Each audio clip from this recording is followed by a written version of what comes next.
ॐ श्री गणेशाय नमः। श्री हनुमान स्तोत्रम्।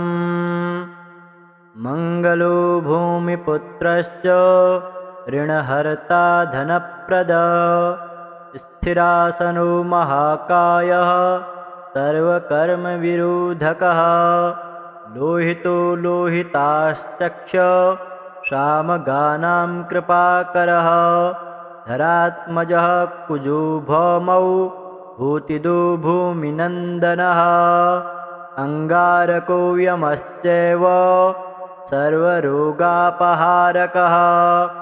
वृष्टिकर्तापहर्ता च सर्वकामफलप्रदः एतानि कुजनामानि नित्यं यः श्रद्धया पठेत् ऋणं न जायते तस्य धनं शीघ्रमवाप्नुयात् धरणीगर्भसम्भूतं विद्युत्कान्तिसमप्रभं कुमारं शक्तिहस्तं च मङ्गलं प्रणमाम्यहम् स्तोत्रमङ्गारकस्येतत् पठनीयं सदा नृभिः न तेषां भौमजा पीडा स्वल्पा अपि भवि क्वचित् अंगारकः महाभाग भगवन् भक्तवत्सल त्वां नमामि ममाशिष मृळमासो विनाशय ऋणरोगादिदारिद्र्यं ये चान्येयपमृत्यवः भयक्लेशमनस्तापा नश्यन्तु मम सर्वदा अतिवक्त्रदुराराध्य भोगमुक्तजितात्मनः तुष्टो ददासि साम्राज्यं रुष्टो हरषि तत्क्षणात् विरञ्चि शक्रविष्णूनां मनुष्याणां तु का कथा तेन त्वं सर्वसत्त्वेन ग्रहराजो महाबल पुत्रान् देहि धनं देहि त्वामस्मि शरणं गतः ऋणदारिद्र्यदुःखेन शत्रूणां च भयात्ततः एभिर्द्वादशभिर्श्लोकैर्यस्तौति च धरासुतं महतीं श्रियमवाप्नोति यपरो धनदो युवा मंगलो भूमिपुत्रश्च ऋणहर्ता धनप्रद स्थिरासनो महाकायः सर्वकर्मविरोधकः लोहितो लोहिताश्चक्ष सामगानां कृपाकरः धरात्मजः कुजो भौमौ भूतिदो भूमिनन्दनः अंगारको यमश्चैव सर्वरोगापहारकः वृष्टिकर्तापहर्ता च सर्वकामफलप्रदः एतानि कुजनामानि नित्यं यः श्रद्धया पठेत् ऋणं न जायते तस्य धनं शीघ्रमवाप्नुयात्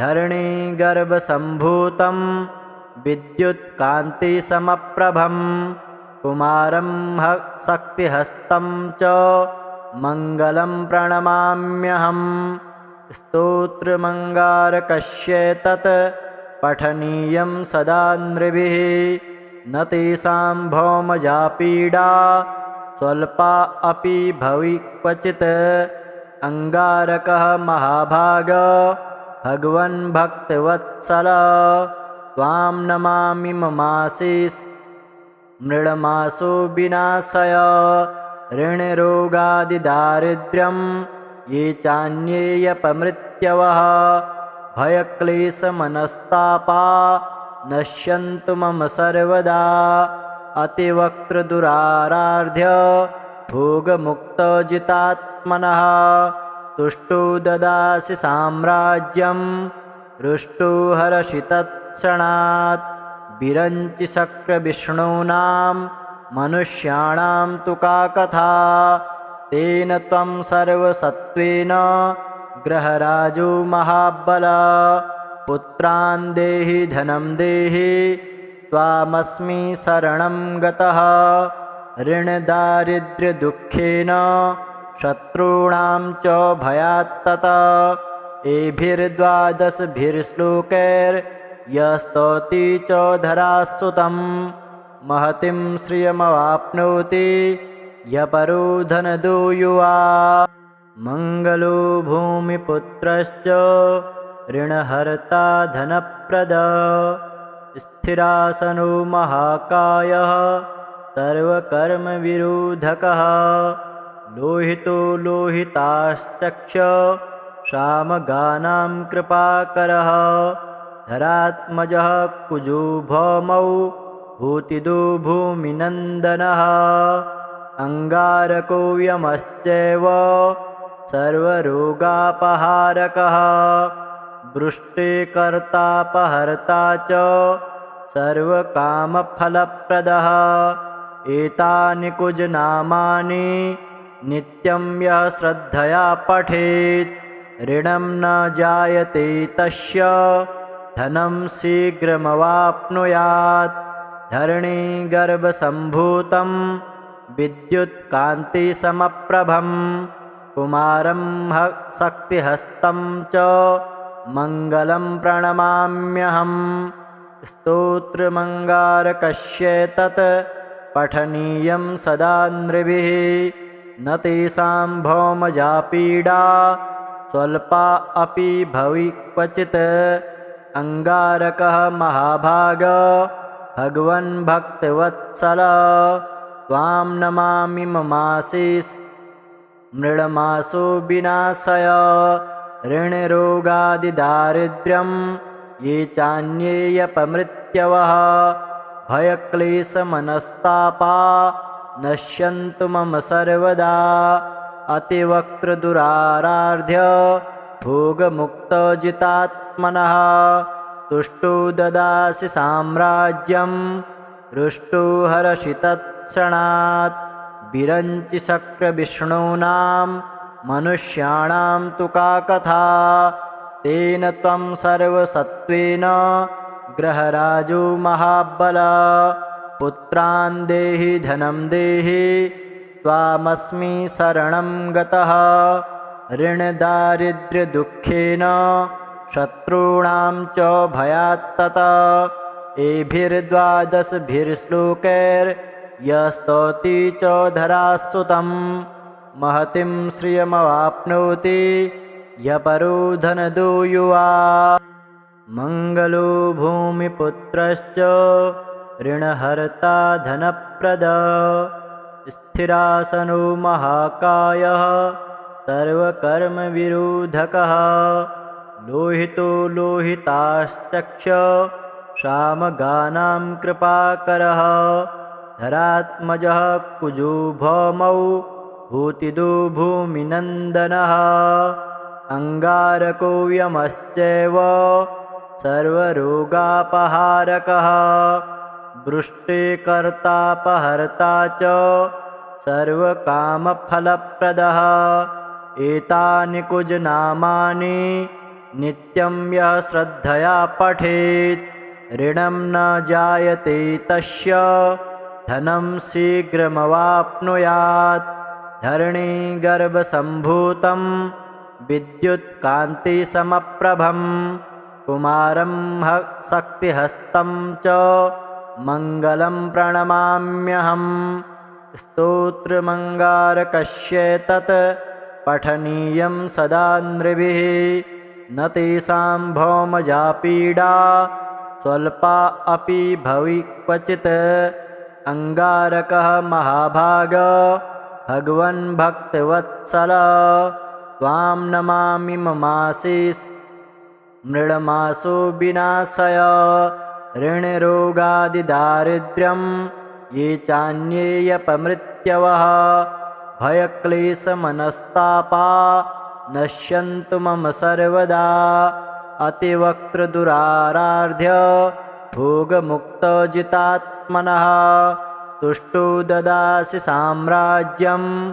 रुष्टो हरषि तत्क्षणात् विरञ्चि शक्रविष्णूनां मनुष्याणां तु का कथा तेन त्वं सर्वसत्त्वेन ग्रहराजो महाबल पुत्रान् देहि धनं देहि त्वामस्मि शरणं गतः ऋणदारिद्र्यदुःखेन शत्रूणां च भयात्तता एभिर्द्वादशभिर्श्लोकैर्यस्तौति च धरासुतं महतीं श्रियमवाप्नोति यपरो धनदो युवा मंगलो भूमिपुत्रश्च ऋणहर्ता धनप्रद स्थिरासनो महाकायः सर्वकर्मविरोधकः लोहितो लोहिताश्चक्ष सामगानां कृपाकरः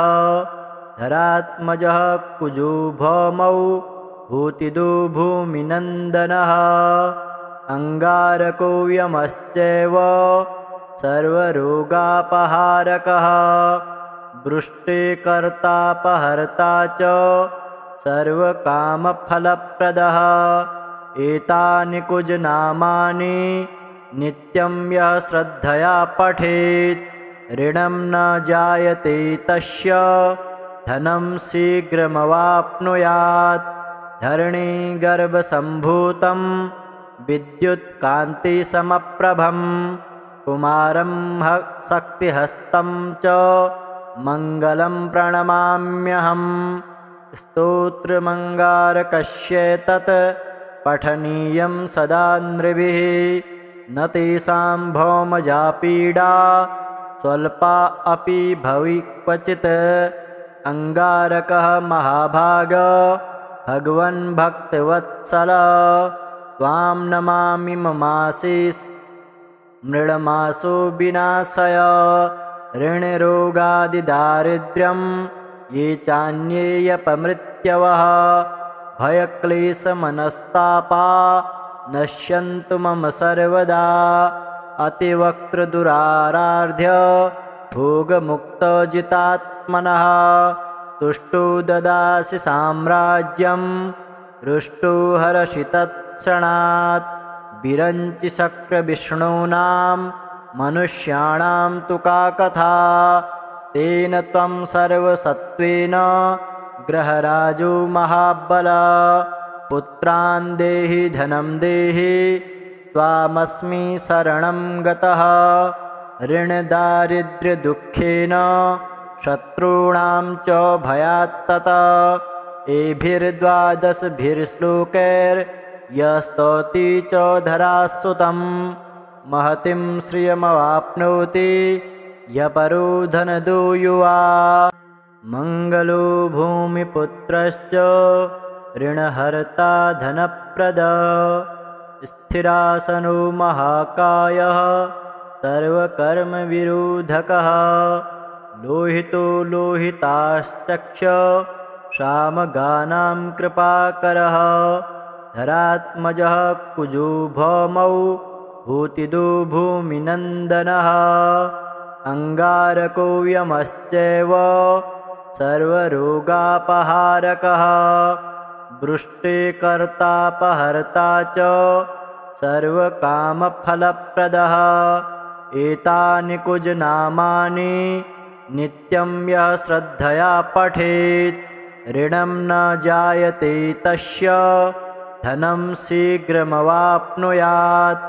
धरणीगर्भसम्भूतं विद्युत्कान्तिसमप्रभं कुमारं शक्तिहस्तं च मङ्गलं प्रणमाम्यहम् स्तोत्रमङ्गारकस्येतत् पठनीयं सदा नृभिः न तेषां भौमजा पीडा स्वल्पा अपि भवि क्वचित् अंगारकः महाभाग भगवन् भक्तवत्सल त्वां नमामि ममाशिष मृडमासो विनाशय ऋणरोगादिदारिद्र्यं ये चान्येयपमृत्यवः भयक्लेशमनस्तापा नश्यन्तु मम सर्वदा अतिवक्त्रदुराराध्य भोगमुक्तजितात्मनः तुष्टो ददासि साम्राज्यं रुष्टो हरषि तत्क्षणात् विरञ्चि शक्रविष्णूनां मनुष्याणां तु का कथा। तेन त्वं सर्वसत्त्वेन ग्रहराजो महाबल। पुत्रान् देहि धनं देहि त्वामस्मि शरणं गतः। ऋणदारिद्र्यदुःखेन शत्रूणां च भयात्तता। एभिर्द्वादशभिर्श्लोकैर्यस्तौति च धरासुतं। महतीं श्रियमवाप्नोति यपरो धनदो युवा। मङ्गलो भूमिपुत्रश्च ऋणहर्ता धनप्रद। स्थिरासनो महाकायः सर्वकर्मविरोधकः। लोहितो लोहिताश्चक्ष सामगानां कृपाकरः। धरात्मजः कुजो भौमौ भूतिदो भूमिनन्दनः। अङ्गारको यमश्चैव सर्वरोगापहारकः। वृष्टिकर्तापहर्ता च सर्वकामफलप्रदः। एतानि कुजनामानि नित्यं यः श्रद्धया पठेत्। ऋणं न जायते तस्य धनं शीघ्रमवाप्नुयात्। धरणीगर्भसम्भूतं विद्युत्कान्तिसमप्रभं। कुमारं शक्तिहस्तं च मङ्गलं प्रणमाम्यहम्। स्तोत्रमङ्गारकस्येतत् पठनीयं सदा नृभिः। न तेषां भौमजा पीडा स्वल्पा अपि भवि क्वचित्। अङ्गारकः महाभाग भगवन् भक्तवत्सल। त्वां नमामि ममाशिष मृडमासो विनाशय। ऋणरोगादिदारिद्र्यं ये चान्येयपमृत्यवः।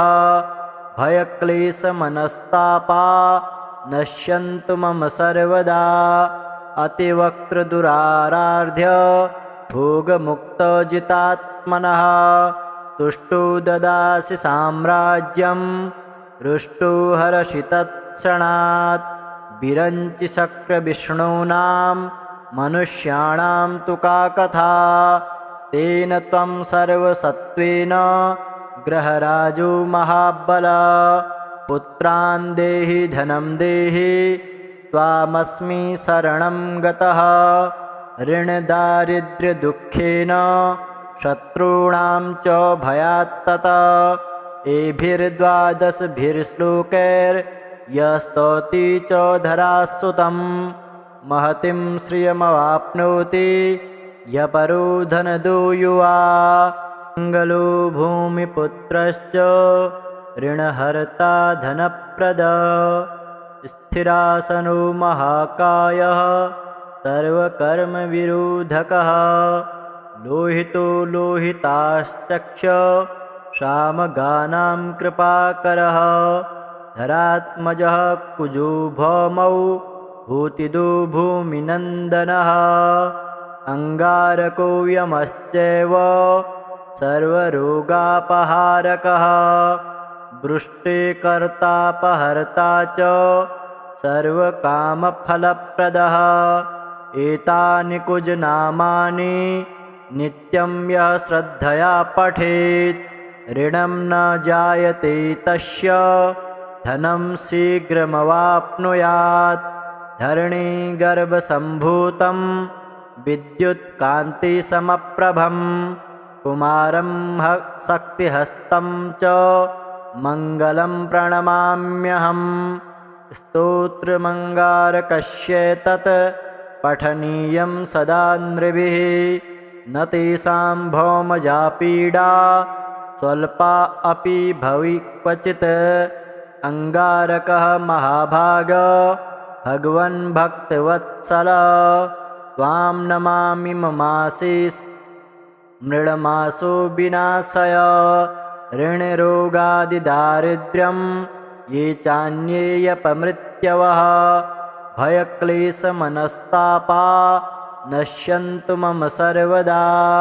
अतिवक्त्रदुराराध्य भोगमुक्तजितात्मनः तुष्टो ददासि साम्राज्यं रुष्टो हरषि तत्क्षणात् विरञ्चि शक्रविष्णूनां मनुष्याणां तु का कथा तेन त्वं सर्वसत्त्वेन ग्रहराजो महाबल पुत्रान् देहि धनं देहि त्वामस्मि शरणं गतः ऋणदारिद्र्यदुःखेन शत्रूणां च भयात्ततः एभिर्द्वादशभिर्श्लोकैर्यस्तौति च धरासुतं महतीं श्रियमवाप्नोति यपरो धनदो युवा मङ्गलो भूमिपुत्रश्च ऋणहर्ता धनप्रदः स्थिरासनो महाकायः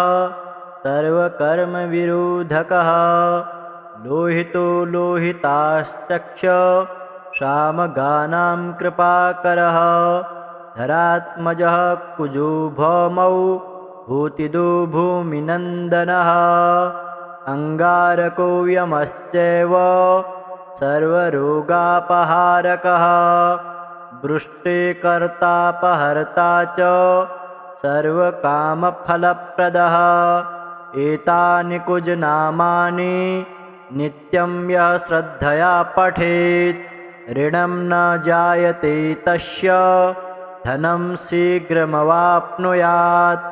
धरणीगर्भसम्भूतं विद्युत्कान्तिसमप्रभं कुमारं शक्तिहस्तं च मङ्गलं प्रणमाम्यहम् स्तोत्रमङ्गारकस्येतत् पठनीयं सदा नृभिः न तेषां भौमजा पीडा स्वल्पा अपि भवि क्वचित् अङ्गारकः महाभागः भगवन् भक्तवत्सल त्वां नमामि ममाशिष मृडमासो विनाशय ऋणरोगादिदारिद्र्यं ये चान्येयपमृत्यवः भयक्लेशमनस्तापा नश्यन्तु मम सर्वदा अतिवक्त्रदुराराध्य भोगमुक्तजितात्मनः तुष्टो ददासि साम्राज्यं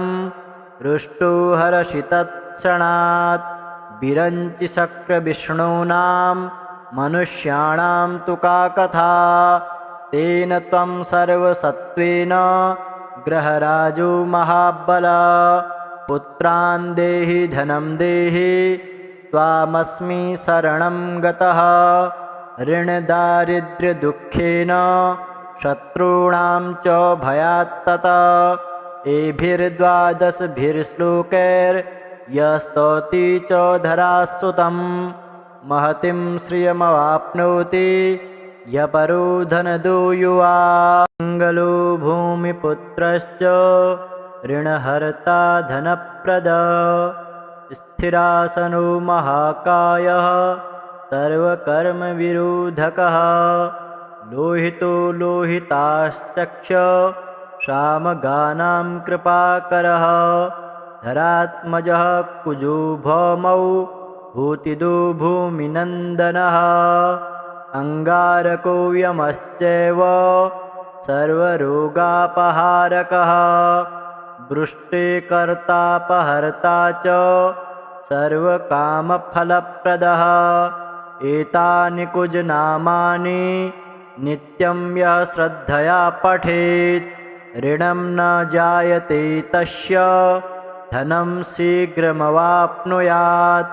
धरणीगर्भसम्भूतं विद्युत्कान्तिसमप्रभं कुमारं शक्तिहस्तं च मङ्गलं प्रणमाम्यहम् स्तोत्रमङ्गारकस्येतत् पठनीयं सदा नृभिः न तेषां भौमजा पीडा स्वल्पा अपि भवि क्वचित् अङ्गारकः महाभागः भगवन् भक्तवत्सल त्वां नमामि ममाशिष मृडमासो विनाशय ऋणरोगादिदारिद्र्यं ये चान्येयपमृत्यवः भयक्लेशमनस्तापा नश्यन्तु मम सर्वदा अतिवक्त्रदुराराध्य भोगमुक्तजितात्मनः तुष्टो ददासि साम्राज्यं रुष्टो हरषि तत्क्षणात् विरञ्चि शक्रविष्णूनां मनुष्याणां तु का कथा तेन त्वं सर्वसत्त्वेन ग्रहराजो महाबल पुत्रान् देहि धनं देहि त्वामस्मि शरणं गतः ऋणदारिद्र्यदुःखेन शत्रूणां च भयात्ततः एभिर्द्वादशभिर्श्लोकैर्यस्तौति च धरासुतं महतीं श्रियमवाप्नोति यपरो धनदो युवा मङ्गलो भूमिपुत्रश्च ऋणहर्ता धनप्रद स्थिरासनो महाकायः सर्वकर्मविरोधकः लोहितो लोहिताश्चक्ष श्यामगानां कृपाकरः धरात्मजः कुजो भौमौ भूतिदो भूमिनन्दनः अङ्गारको यमश्चैव सर्वरोगापहारकः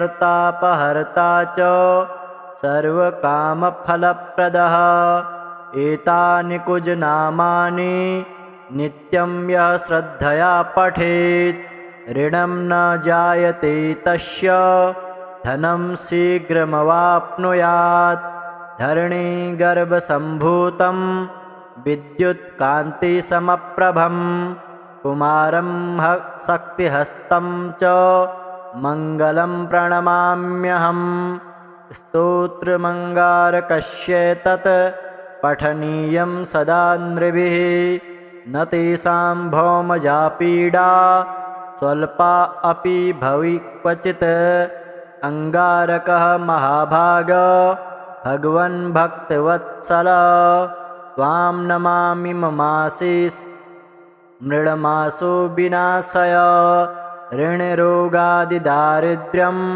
ये चान्येयपमृत्यवः भयक्लेशमनस्तापा नश्यन्तु मम सर्वदा अतिवक्त्रदुराराध्य भोगमुक्तजितात्मनः तुष्टो ददासि साम्राज्यं रुष्टो हरषि तत्क्षणात् विरञ्चि शक्रविष्णूनां मनुष्याणां तु का कथा तेन त्वं सर्वसत्त्वेन ग्रहराजो महाबल पुत्रान् देहि धनं देहि त्वामस्मि शरणं गतः ऋणदारिद्र्यदुःखेन शत्रूणां च भयात्ततः एभिर्द्वादशभिर्श्लोकैर्यस्तौति च धरासुतं महतीं श्रियमवाप्नोति यपरो धनदो युवा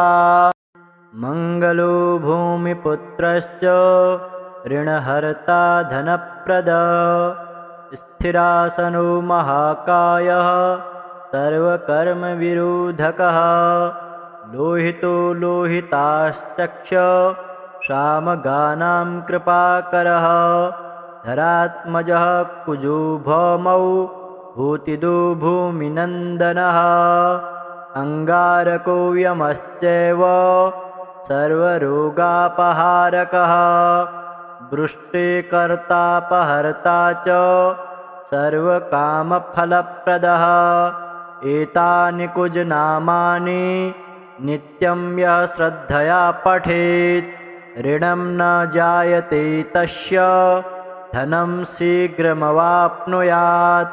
धरणीगर्भसम्भूतं विद्युत्कान्तिसमप्रभं कुमारं शक्तिहस्तं च मङ्गलं प्रणमाम्यहम् स्तोत्रमङ्गारकस्येतत् पठनीयं सदा नृभिः न तेषां भौमजा पीडा स्वल्पा अपि भवि क्वचित् अङ्गारकः महाभाग भगवन् भक्तवत्सल त्वां नमामि ममाशिष मृळमासो विनाशय ऋणरोगादिदारिद्र्यं ये चान्येयपमृत्यवः भयक्लेशमनस्तापा नश्यन्तु मम सर्वदा अतिवक्त्रदुराराध्य भोगमुक्तजितात्मनः तुष्टो ददासि साम्राज्यं